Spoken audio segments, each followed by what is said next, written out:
ಭಾರತ ಮತ್ತು ಯುರೋಪಿಯನ್ ಒಕ್ಕೂಟದ ವ್ಯಾಪಾರ ಮತ್ತು ತಂತ್ರಜ್ಞಾನ ಮಂಡಳಿಯ ಸಚಿವರ ಮಟ್ಟದ 3ನೇ ಸಭೆ ಬ್ರುಸೆಲ್ಸ್ನಲ್ಲಿ ಜರುಗಿತು. ಕೇಂದ್ರ ವಾಣಿಜ್ಯ ಸಚಿವ ಪಿಯೂಷ್ ಗೋಯಲ್, ವಿದೇಶಾಂಗ ವ್ಯವಹಾರಗಳ ಸಚಿವ ಡಾಕ್ಟರ್ ಎಸ್ ಜೈಶಂಕರ್ ಹಾಗೂ ವಾಣಿಜ್ಯ ಖಾತೆ ರಾಜ್ಯ ಸಚಿವ ಜಿತಿನ್ ಪ್ರಸಾದ್ ಪಾಲ್ಗೊಂಡಿದ್ದರು. ಅಲ್ಲದೆ ಯುರೋಪಿಯನ್ ಒಕ್ಕೂಟದ ಪ್ರತಿನಿಧಿಗಳಾದ ಹೆನ್ನಾ ಮಿರ್ಕುನೆನ್, ಇಕಾಟೆರಿನಾ ಝಹರಿವಾ, ಮಹರೋಸ್ ಸೆಪ್ಯೂವಿಕ್ ಸಹ ಉಪಸ್ಥಿತರಿದ್ದರು.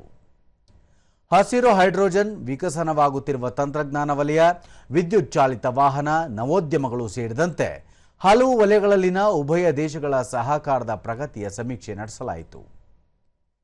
ಈ ವೇಳೆ ಸಚಿವ ಪಿಯೂಷ್ ಗೋಯಲ್, ಭಾರತ ಮತ್ತು ಯುರೋಪಿಯನ್ ಒಕ್ಕೂಟದ ನಡುವಿನ ಮುಕ್ತ ವ್ಯಾಪಾರ ಒಪ್ಪಂದ ಉಭಯ ಪಕ್ಷಗಳಿಗೆ ಲಾಭವಾಗಲಿದೆ, ನ್ಯಾಯಬದ್ಧ ಹಾಗೂ ಸಮತೋಲನದೊಂದಿಗೆ ಜಾಗತಿಕ ಒಳಿತಿಗಾಗಿ ರೂಪುಗೊಂಡಿದೆ ಎಂದು ಹೇಳಿದರು. And therefore our shared commitment to a rules-based, open, inclusive and non-discriminatory World Trade Organization will help us steer progress at the WTO in the future. ಸಚಿವ ಡಾಕ್ಟರ್ ಎಸ್ ಜೈಶಂಕರ್, ಜಾಗತಿಕ ಪೂರೈಕೆ ಸರಪಳಿಯನ್ನು ಬಲಪಡಿಸುವುದು ಇಂದಿನ ಆದ್ಯತೆಯಾಗಿದೆ.